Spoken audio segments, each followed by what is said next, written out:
We are continuing with our coverage from PDAC 2013. With me now is Ken Cunningham, CEO of Miranda Gold. Ken, thanks for being with me again. Well, my pleasure, as always. So it's been an interesting 3 months since we last spoke, I believe. Absolutely. We have a lot to talk about. Let's start off by speaking about the strategic alliance you've just signed with Agnico Eagle that will take place over the next 3 years. Tell us a little bit about it. Yeah, well, we expected the market to be a little soft, as it is, obviously, and so Miranda worked with Agnico, and we just recently, 2 weeks ago, announced a strategic alliance. And for the next 3 years, we'll be partnering with Agnico down in Colombia, and we'll be doing prospect generating, just like we always do, except that Agnico will be funding 70%.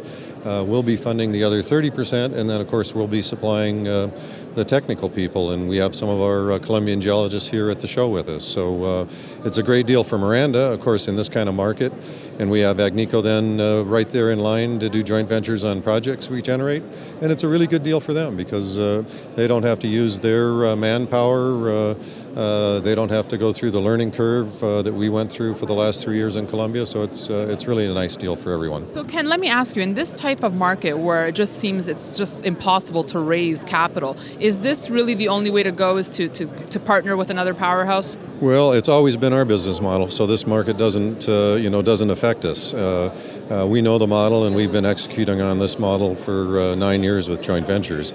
But it's very difficult for somebody to say, well, the market's tough, so now we're going to become a joint venture company.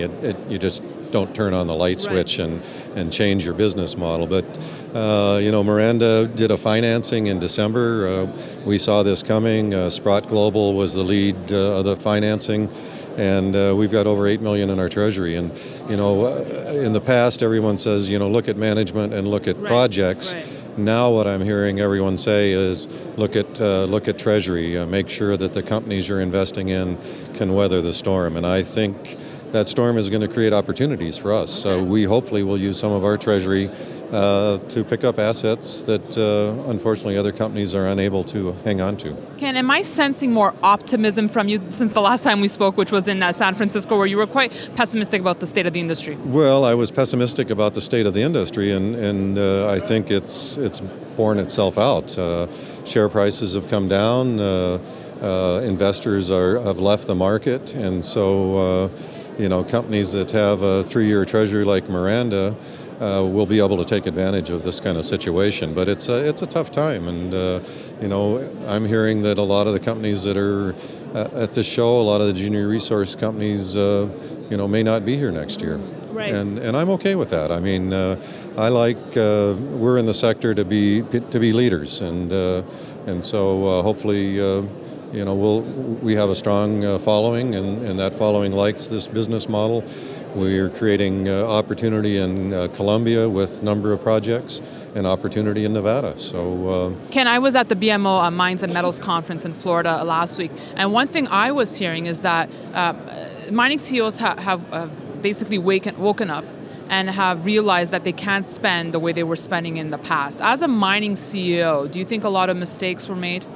Well, certainly. I think everybody assumed that because we had high gold price that there was going to be high margin. And in fact, one of the people that you talk to often is Brent Cook, and he's stressing now that it's really margin, and everything's gone up, and we're quoting the same number. Both Brent and I believe that the cost of mining an ounce of gold, when all in, is probably $1,500, and so margins are not there, and so you have to be really careful how you spend your money. Wow! So with these rising cash costs, how do you survive, Ken? Well, once again, Miranda doesn't want to be a producer. We want to be the company that goes out and finds something for the Barricks and in the world, and for the Agnico Eagles. Because that's the other major issue right now, is that there's just dwindling new discoveries. There's just no new discovered gold right now, right? Well, that's absolutely right, and of course it's a diminishing industry. They're producing, and they need to replace every year, and we're in that line to help them replace their reserves. So. Ken, finally, we're at day one of the PDAC here, world's largest mining conference.